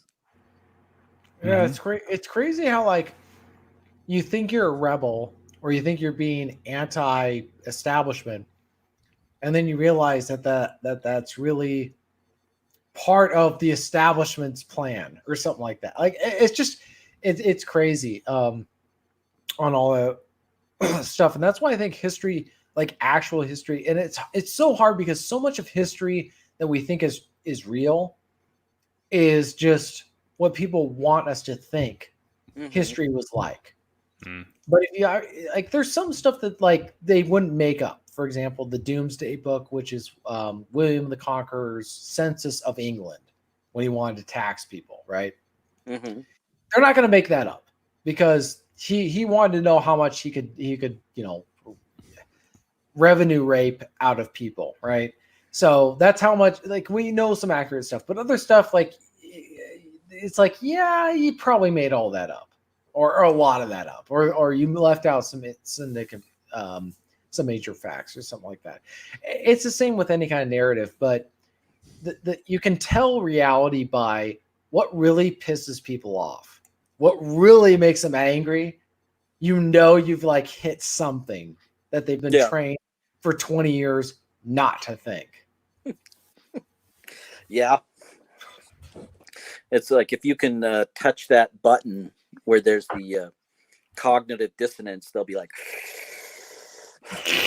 yeah, seriously. Guys, whoever it is, we're not supposed to talk about that stuff. We're not supposed to touch that stuff. It's like Fahrenheit 451, where the main character starts reading poetry and all of his wife's friends start like crying and getting upset with him, and he's like, yeah, like you've been raised your whole lives to not experience these emotions. So get out of my house. It's like, yeah, why are you in my house? Remind me. Yeah, there's the door. Get out. I like the quote by Voltaire of who are you not allowed to criticize? Yeah, seriously. That's who's ruling you. That is the best. That's one of the best quotes ever. Whoever you can't criticize, that's who rules you. And it's kind of funny. I liked how much Epstein did not kill himself blew up in memes. Because yeah. I like that no matter how hard they tried, they couldn't bury people's opinion on that. That the Golden Globe thing where the guy's like, you know, he obviously didn't kill himself. Kind of like Jeffrey Epstein. Oh, Ricky Gervais. Oh Yeah. my god. Yeah. It was like they acknowledged we better make fun of this or people are gonna like get up in arms about this, that kind of thing. I don't know. I don't know what his status was on that, but like it was so funny. It's so funny for like conspiracy theories to be acknowledged in the middle of an awards ceremony. Yeah, you don't expect it at Yeah, all. it's definitely gone a lot more mainstream than even 10 years ago. No, Yeah. Seriously. Indeed. Indeed. Fundamentally, not for Not for nothing, nothing. and let him burn. It's all right. Well, I'm all for a lot more burnings. Yeah. We're gonna get along just I fine. was just say you're gonna get along well with Rob. Yep.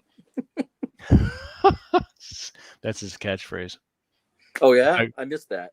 Oh yeah, you have to. There was an episode where we talked about that, and if you sign up for the newsletter, you'll learn all about that. Rob talks about that. It's also on the on our website is the Masculine Geek Commandments. It's the last one and probably one of the more important ones. Thou shalt. Yes, thou shalt let them burn, and Rob will have that, and Rob will have that on his tombstone, among other things.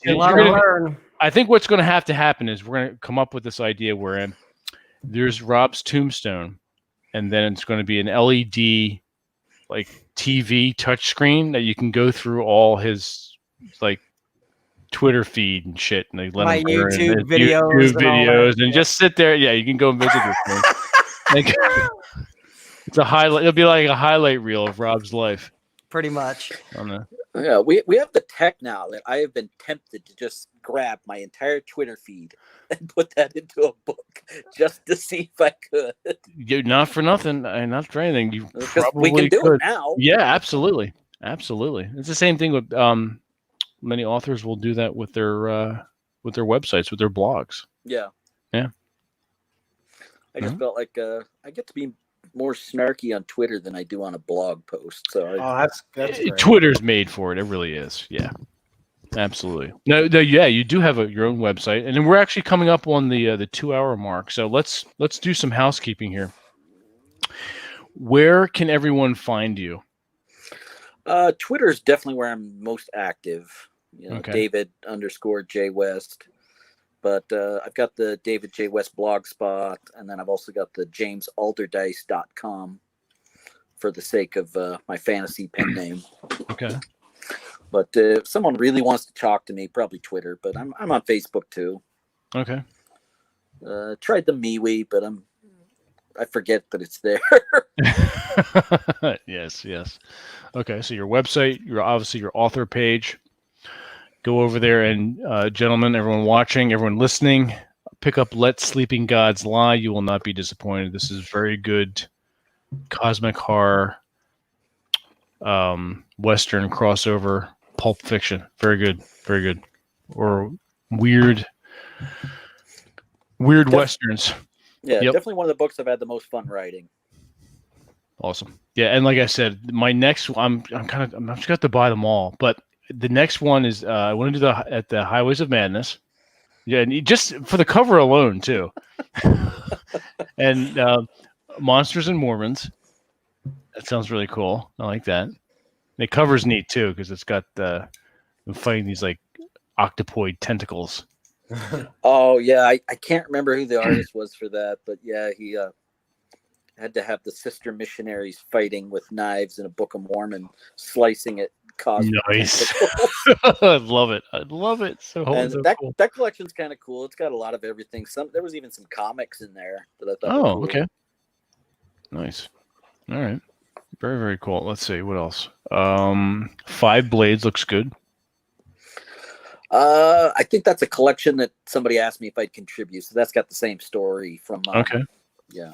Right, the way Amazon works, I think what you're looking at is it's just popping up whatever. None of those are related to when they were released. Gotcha. They're just all over. Okay. The Scavengers, Crazy Horses, Cold Slither are more Porter Rockwell Weird Westerns. Gotcha. Fierce somehow got labeled under me, even though it's James Alderdice, which is my pen name. Okay. So James Alderdice is all the Conan the Barbarian type fantasies I've written. My daughter's peeking in on me. What is it? That's funny. Come here. Say hi there. Say hi. He's cute. I see on here, and I didn't notice this before, you were a contributor to the Lovecraft e-zine, and I say that because I'm friends with Mike Davis. Yeah, right when he started up, I suggested that he get Bruce Durham, who had some stories that were in the first couple ones, and then I had one in like issue number 4, and then I was supposed to have another one, but then somebody said, "Oh, we'll pay you for it," and then they never did, and I told Mike sorry. But yeah, it was a lot of fun. Okay. Yeah, I used to play online Call of Cthulhu with Mike and some other people. Oh, cool. Yeah, that was neat. And I did some audio work. I used to read. I used to be a voice person for some of his stories. Yeah, they actually did my very first audio for one of my short stories for them. Which one? So, would have been Curse the Child way back when. Okay, yeah, that wasn't. And then that's kind of how I met Willem Pugmire. Yes, that was very sad. His passing. Yeah. Yeah, so I got to meet him through that, and then one time I got stuck. My plane, I was passing through Seattle, and I got stuck at SeaTac, and I just made a crack at, "Hey, brother Willem, I'm stuck here. You want to come and get me?" And he's like, "I'll be right over." I'm like, okay. He was a kind soul. soul. And got me, and I crashed on his couch. Nice. Yeah. And then he actually made a video of that, because the next day I built his bookcases because nobody else he knew how to make bookcases. Oh, that was you? That was me. Oh shit! Oh yeah, I remember listening to that one broadcast he did. He was talking about the bookcases. Yeah, because it's like everybody he knew could not. Wow, this is a small world. And I'm like, yeah, it's just a bookcase. I'll do it. Yep. And he's all, "David has manliness up the butt." And I'm like, "Thanks." I think. Oh shit! Yeah, he was the weirdest, gayest Lovecraftian Mormon writer I ever knew. Yep. Good writer though. Good writer. It was cool. Sad. He gave me a bunch of personalized books that day. Oh, I'm sure. Cool. Yeah, he was. I met him at the 2013, the first Necronomicon. Yeah, and then he had congestive heart failure, so he couldn't really get around too much after that. Yeah. Yeah, it was sad. But yeah, if you come out to Necronomicon, you know Pete Rawlik. If you're really into obviously into pulp, then you want to one of the, I guess, preeminent authorities on pulp would be Rick Lai. He's over here in Long Island. He's in New York, but he's cool. I'd love to make it out that way. Yeah, absolutely. We'll have to keep that in the works. Okay, so we're going to wrap it up now. We've taken up 2 hours of David's precious time. He's got to get back to churning out the stories. I really appreciate you guys having me. Yeah, absolutely. Yep. Loved it. I have to have you on again, and obviously you're going to be seeing us soon too. So cool. Yeah, whether you like it or not. All right, so everyone in the chat, everyone who listens and watches later, thank you for joining us. As always, it's a pleasure to see at least Dungeon Crawl Classics. I am familiar with that. It's pretty neat. Yes, I am familiar with Dungeon Crawl Classics. So yeah, you Red Crusader derailed me. Stop that. So yes, everyone in the chat, thank you. As always, we appreciate and love your support, and we enjoy chatting with you. So without further ado, we're gonna let everyone get back to their evenings and enjoy the rest of your week. And until next time, keep the fires burning. Thanks.